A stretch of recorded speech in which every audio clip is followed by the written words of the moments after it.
Sakaling mawala ng malay ang isang tao, ang unang dapat gawin, tignan kung may signs of life ang pasyente. Pwede natin tapikin ang kanyang balikat. Sir, naririnig mo ba ako? Pwede rin natin kurutin ang kanyang tainga at pwede rin tayong mag-grab ng kanyang chest.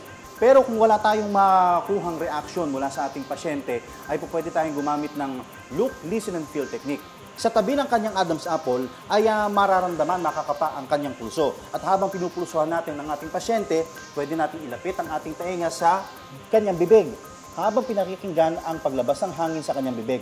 At the same time, makikita rin natin ang pagtaas at pagbaba ng dibdib ng ating pasyente kung meron pa nga siyang hininga.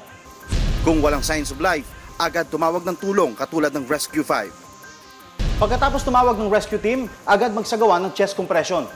I-expose ang dibdib ng pasyente at hanapin ang nipple line. Ang ating palad ilagay sa gitna ng nipple line at ang isang palad sa ibabaw nito. I-straight ang ating mga braso, ilak ang ating mga siko at ang bagsak dapat straight down. Gagawin natin to sa bilis na 100 compressions per minute.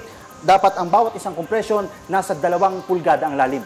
Gawin ito sa loob ng 2 minuto bago tingnan kung bumalik na ang mga senyalis ng buhay ng pasyente. Kung kinakailangan, ulitin ang chest compression hanggang dumating na ang tulong. Benji Durango, Rescue 5.